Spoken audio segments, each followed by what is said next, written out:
error function အကြောင်းလေးကိုပြောပြမယ် exam မှာတကယ်အသုံးဝင်တဲ့ if error function လေးအကြောင်းပြောပြမယ်နော် if error function ကိုဘယ်လိုနေရာတွေမှာသုံးလဲ if error function ကိုအမှားတွေဖြစ်နေခဲ့မယ်ဆိုရင်ဒါမှမဟုတ်ကိုမမှုပဲနဲ့တိုက်ပြန်အမှားဟဲ့လိုမျိုးတိုက်ပြန်အမှားတွေဖြစ်နေခဲ့မယ်ဆိုလို့ရှိရင် if error function လေးနဲ့ဖုံးပြီးတော့ divided by 0တို့ value တို့ name တို့ကိုဖုံးပြီးတော့သုံးလို့ရတယ်ဒါဆိုရင် if error function လေးကိုဘယ်လိုအသုံးပြုမလဲဆိုတော့ဒီမှာစရအောင် if error function ကိုသုံးမှဖြစ်တဲ့အတွက် equal if error လို့ရေးမယ်if error ပေါ့ပြီးရင်တက် key လေးကိုနေပြီး control A လေးကိုနေလိုက်မယ်ဒါဆိုလို့ရှိရင်ဒီမှာပေါ်လာမယ် value နေရာမှာဗာလေးကိုရေးမယ် value နေရာမှာဆိုလို့ရှိရင်ဟောဒီမှာတန်ဖိုးရှိတဲ့ gain ကိုတန်ဖိုးမရှိတဲ့0နဲ့စားမယ်ဒါဆိုလို့ရှိရင် divided by 0ပေါ်နေတဲ့ဟာတွေပြောင်းသွားမှာပေါ့ဟုတ်တယ်မလားဒါဆိုလို့ရှိရင်ဒီမှာတန်ဖိုးရှိတဲ့ gain က91နဲ့0နဲ့ဆိုရင်ဘယ်သူကတန်ဖိုးရှိရလဲ91က91ကတန်ဖိုးရှိတာဖြစ်တဲ့အတွက် value နေရာမှာ91ကိုဘာနဲ့စားမလဲဆိုရင် divided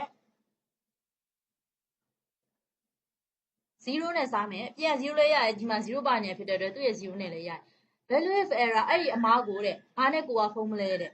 dash ကလေးနဲ့ဖုံးမယ်ဆိုရင်လည်းရပါတယ်ဒါမှမဟုတ် dash နဲ့မဖုံးချင်ဘူး blank မဲထားခြင်းနဲ့ဆိုလို့ရှိရင်လည်းဘယ်လိုသုံးမလဲ blank မဲထားခြင်းနဲ့ဆိုလို့ရှိရင်ဟောဒီမှာ open inverted comma နဲ့ close inverted comma လေးကိုသုံးလို့ရတယ်ဒါဆိုရင်ကိုကြိုက်တာကိုသုံးလို့ရတယ်ဒီမှာမြင်သာထင်သာရှိသွားအောင်လို့ dash ကလေးကိုသုံးပေးမယ် if error အဲ့ဒီအမားကိုဘာနဲ့ဖုံးမလဲဆိုရင် dash ကလေးနဲ့ဖုံးမယ်တဲ့ okay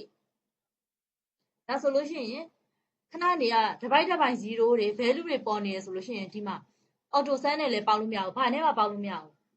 အဲ့ဒီလိုမျိုးဖြစ်တဲ့အတွက်ကိုယ့်ရဲ့တာဝန်ပေါင်းပြီးလုပ်ပေးရမယ့်တာဝန်ကိုလုပ်ချင်တယ်ဆိုလို့ရှိရင်ဒီ divided by 0တွေကပျောက်သွားမှရမှာမို့လားဒါဆိုတော့ဒီ divided by 0တွေ value တွေ name တွေပေါ်နေရကိုပျောက်သွားအောင်လို့ဘယ် function ကိုသုံးလဲဆိုရင်ဟောဒီမှာဟောဒီ if error function လေးကိုသုံးထားရနော်ဒီမှာဆိုလို့ရှိရင်လည်းသူနဲ့မတူတဲ့ဒီစုစုဆိုတဲ့ဟာလေးကိုပြောပြပေးမယ်ဒီမှာကတော့တူတာဖြစ်တဲ့အတွက် C ဆွဲချရမယ်နော်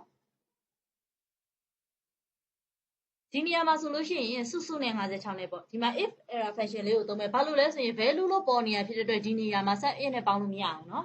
ဟာ sum in နဲ့ပေါင်းလို့လည်းမရအောင် auto sum နဲ့ပေါင်းလို့မရအောင်ဘာနဲ့မှပေါင်းလို့မရဖြစ်တဲ့အတွက်ဒီ value ဆိုတဲ့အရာပျောက်မှရမှာဒါဆိုတော့အဲ့ဒီအမှားကိုဘယ်လိုဖုံးမလဲဆိုတော့ if error function နဲ့သုံးမှဖြစ်တဲ့အတွက်ရင်ဦးဆုံး equal ပြီးပြီဆိုလို့ရှိရင် if error function ကိုရေးမယ် if error ပြီးရင်တက် key လေးကိုနေပြီး control A ကိုနေလိုက်မယ်ဆိုရင်ဒီလိုမျိုး box ကလေးကြာလာမယ်value နေရာမှာဆိုလို့ရှိရင်တန်ဖိုးတည်တဲ့ gain ကိုတန်ဖိုးမတည်တဲ့0နဲ့စားပေးမယ်เนาะဒါဆိုလို့ရှိရင်စုစုနဲ့56နဲ့ဘယ်ဟာကတန်ဖိုးတည်လဲ56ကတန်ဖိုးတည်တာဖြစ်တဲ့အတွက်56တင်ချမှာဆိုလို့ရှိရင် divided by 0ကဘာတန်ဖိုးမှမရှိဘူးဆိုတာသိကြပါတယ်เนาะဒါဆိုလို့ရှိရင်ဒီမှာဘာတန်ဖိုးမှမရှိတဲ့ gain ကိုမစားဘူးเนาะတန်ဖိုးရှိတဲ့56ကိုဘာနဲ့စားမလဲ divided 0နဲ့စားပေးမယ်တန်ဖိုးမရှိတဲ့0နဲ့စားပေးမယ် value of error အဲ့ဒီခဏနေရာပေါ်နေတဲ့ error အမှားယူဘာနဲ့ဖုံးမလဲတဲ့ဒီအခုဆိုလို့ရှိရင်အပေါ်မှာ dash နဲ့ဖုံးလေးကိုပြောပြပြီးသားဖြစ်တော့ဒီနေရာမှာဆိုလို့ရှိရင် blank အတိုင်းထားခဲ့မယ် blank ကလေးဖြစ်ချင်တယ်ဆိုလို့ရှိရင်ဘာကိုသုံးမလဲဆိုရင် open inverted comma close inverted comma လေးကိုသုံးလိုက်မယ်ပြီးရင် okay ဒါဆိုလို့ရှိရင်ဟောဒီမှာ auto sum နဲ့ပေါင်းလိုက်လို့ရသွားပါပြီဒ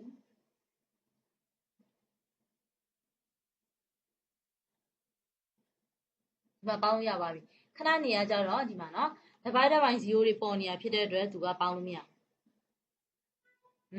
ဒီမှာတွေ့ရနော် divided by 0တွေပေါ်နေပေါင်းလို့မရဘူးဒါဒီလိုဖြစ်တဲ့အတွက် divided by 0တွေကိုက if error function လေးနဲ့ဖုံးပေးလိုက်တာဖြစ်ပါတယ်တချို့ below ချိတ်တဲ့နေရာမှာဆိုလို့ရှိရင်လည်း name လို့ပေါ်နေရဆိုလို့ရှိရင် below ရဲ့အရှိမ if error function လေးကိုထားပြီးတော့ချိတ်လို့ရတယ်ပြီးရင် below ရဲ့နောက်ဆုံးနေရာမှာ comma လေးခံပြီးတော့ကိုက dash ပေါ်ခြင်းနဲ့ဆိုရင်ခဏနေရလိုမျိုး dash ဒါမှမဟုတ် blank လေးပဲပေါ်ခြင်းနဲ့ဆိုလို့ရှိရင်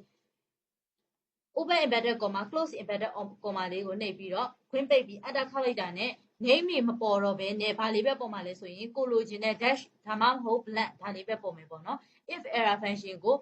below ရဲ့ချိတ်တဲ့နေရာမှာ name တွေပေါ်နေတယ်ဆိုလို့ရှိရင်အဲ့ဒီ name တွေကိုဖြုတ်ချင်တဲ့နေရာမှာလဲ if error function လေးကိုသုံးလို့ရပါတယ်ဒါကအမှားဖုံးတဲ့နည်းလေးပေါ့နော်